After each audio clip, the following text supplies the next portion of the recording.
नमस्कार. दिनांक 30 मे. कथेचं शीर्षक आहे माझा चोळ्या मला सोडून गेला. इसवी सन 1877च्या अश्विनात पाऊस होताच. भीमेला पूर आला होता. महाराज नावेत बसून धाकट्या मणुरास आले होते. बरेचसे सेवेकरी आणि गाईगोरे थोरल्या मणुरासच मागे ठेवली होती. चोळाप्पा परतण्याचा आग्रह करीत होता. त्याला भलतीच ओढ लागली होती. त्याच्या आग्रहाखातर महाराज थोरल्या मणुरास परतले तेव्हा तेथे पटकीची साथ होती. सर्वांना धोका होता. पालखीचा भोई पटकीने मेला. चोळाप्पाही अत्यवस्थ झाला. महाराजांना ताप भरला म्हणून घाईघाईने महाराजांना नानासाहेब देशपांडे यांच्या गाडीतून अक्कलकोटास आणण्यात आले. दुसरे दिवशी चोळाप्पाचे निधन झाले. चोळाप्पाचे मरण जवळ आले होते. मणूरच्या पलीकडे चितापूर नावाचे गाव आहे. या गावाजवळच्या टेकडीवर महादेवीचे देऊळ आहे.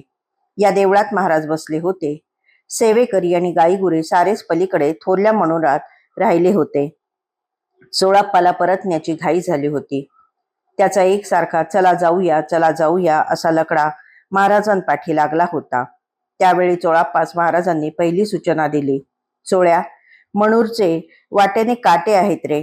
गाई गुरे घेऊन ये, दुसऱ्या वाटेने जाऊ आपण. पण चोळाप्पाला त्याचा अर्थ कळला नाही. ती रात्र तशीच गेली. सकाळच्या वेळी महाराजांनी चोळाप्पाचे टुमणे सुरू होताच तेच वाक्य पुन्हा म्हटले. ही दुसरी सूचना होती. पण तरीही चोळाप्पाने मणूरच्या वाटेने जाण्याचा आग्रह सोडला नाही. मणूर हे चोळाप्पाचे गाव. आपले गाव म्हणून त्याला त्या गावाची विशेष ओढ होतीच.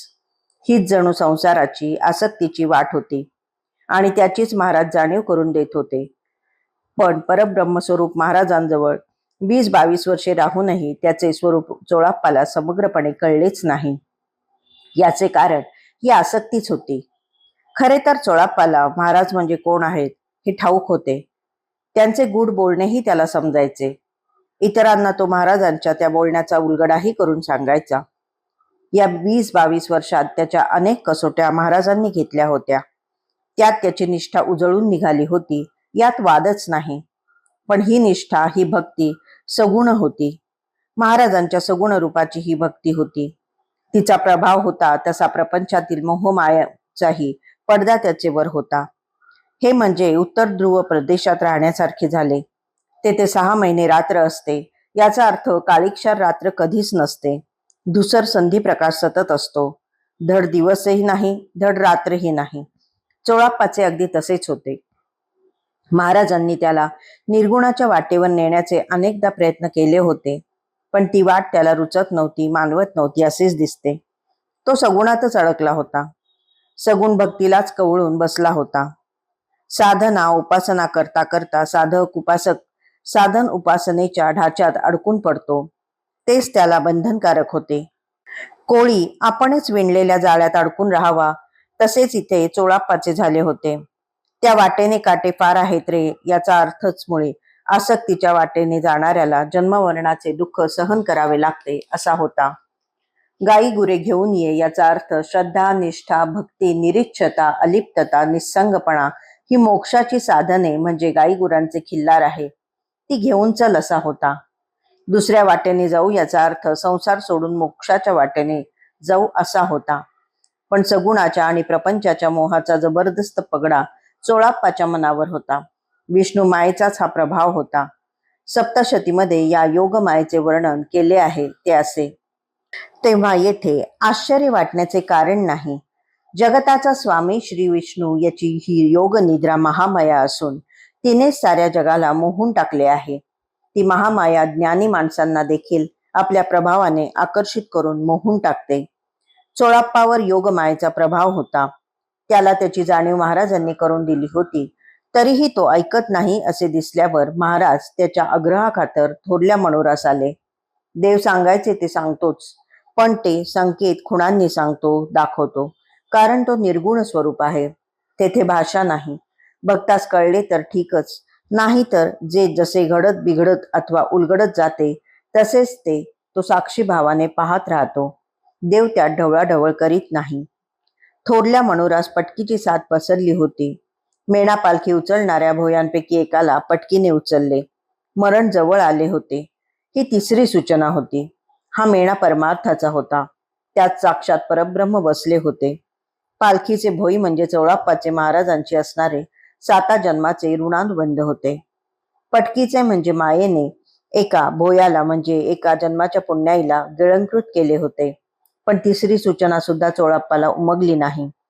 दुसऱ्या दिवशी महाराज देवीच्या देवळात राहिले. त्यांच्या नित्याच्या हातातल्या कड्याशी खेळण्याचा चाळा सुरू झाला. त्यांनी फेकावे आणि चोळाप्पाने ते उचलून परत महाराजांकडे आणून द्यावे असे चालले होते. अखेर चोळाप्पाने ते कडे आणून देताच शुष्क कोरड्या स्वरात महाराज म्हणाले, हे कडे तू आपल्या ढोणाला लावून घे.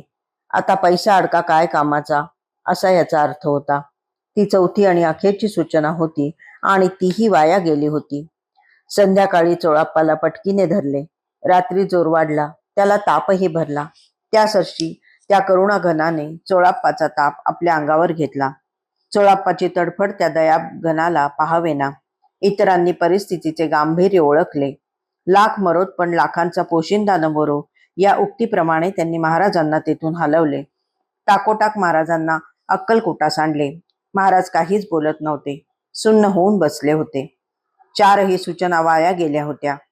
चोळाप्पाला तसेच आणि तिथेच सोडून महाराज अक्कलकोटास आले. दुसरे दिवशीच चोळाप्पाचे निधन झाले.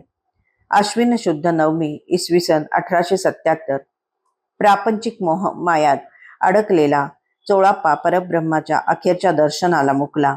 पण बाळाप्पांनी मात्र तेवढ्यात घाई करून मोठ्या युक्तीने महाराजांचे चरणतीर्थ मिळवून ठेवले होते. तेच गंगाजळ त्यांनी चोळाप्पांच्या मुखात अखेरच्या क्षणी घातले.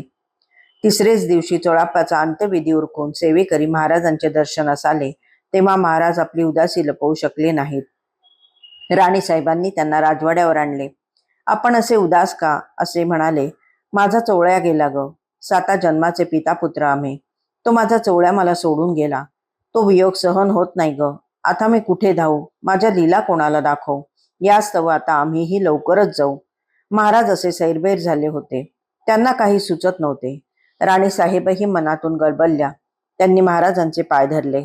तळमळून त्या म्हणाल्या, असे का म्हणता देवा? चोळाप्पा गेला, आपणही जाऊ असे विपरीत का बोलता? मग आमच्यासारख्यांनी कोणाकडे पाहावं बरं? आमचं काय होणार? महाराज शांतपणे म्हणाले, तुम्हीही आधी पुढे जावे, आम्ही मागून येत आहोत.